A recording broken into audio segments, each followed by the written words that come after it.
This is the West Dormish Greenbelt.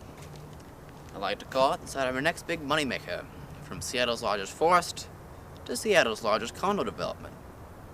As much as they'd like to, none of these good-to-do tree huggers are going to stop me.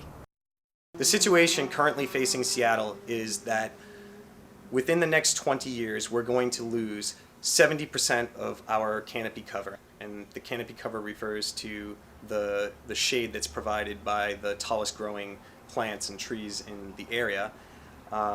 When the first settlers arrived, they found a canopy cover that was dominated by coniferous species such as western red cedar, Doug firs, and so on.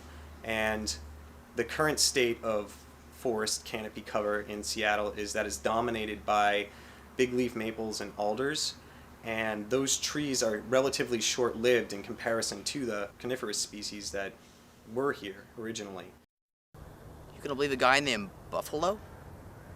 If I told you my name was Tuna Casserole, I'm Tuna Casserole, blah blah blah, Greenbelt. Believe me now?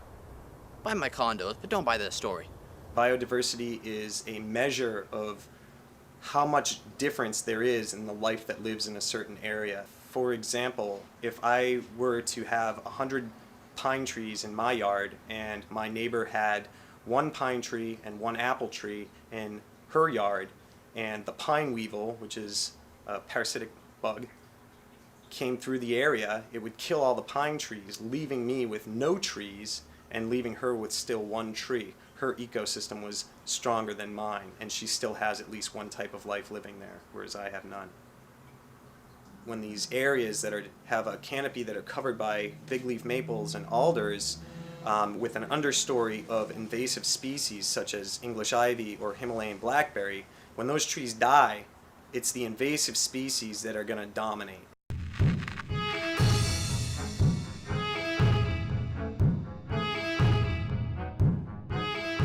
Invasive plants take up the places that other plants that are native to those places would ordinarily grow, and then that kind of, it makes life harder for the entire chain of things that live there, like the plants that don't support insects maybe that a certain bird species will eat or depend on to survive. So then the birds aren't there, you know, the bugs aren't there, the birds aren't there, things change, and then you have a totally different, you know, an altered landscape.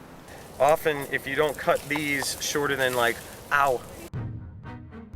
If we don't go in and plant a diversity of coniferous and of deciduous trees to succeed the trees that are going to die, then we're going to be left with fields of basically monoculture.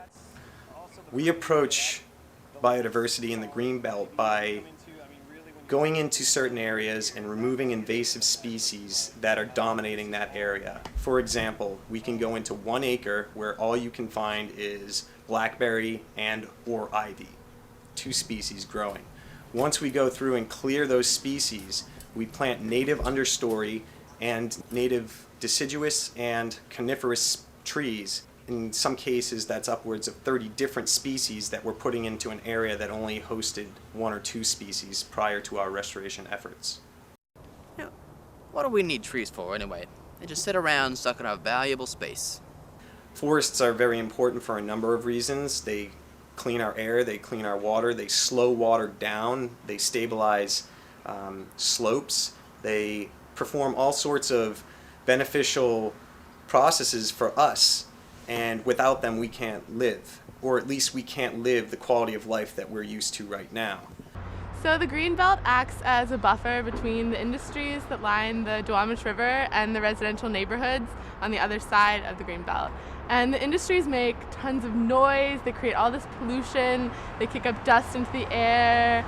They're a real problem, but the Greenbelt helps to alleviate the problem by buffering the noise and the pollution. If it weren't here, all of those people would be, you know, assaulted every day by all of these things. The river is actually also really dirty. It's a super fun site, and they're working on cleaning it up. And our Greenbelt helps to filter the water that goes down to the river, so it also serves that purpose.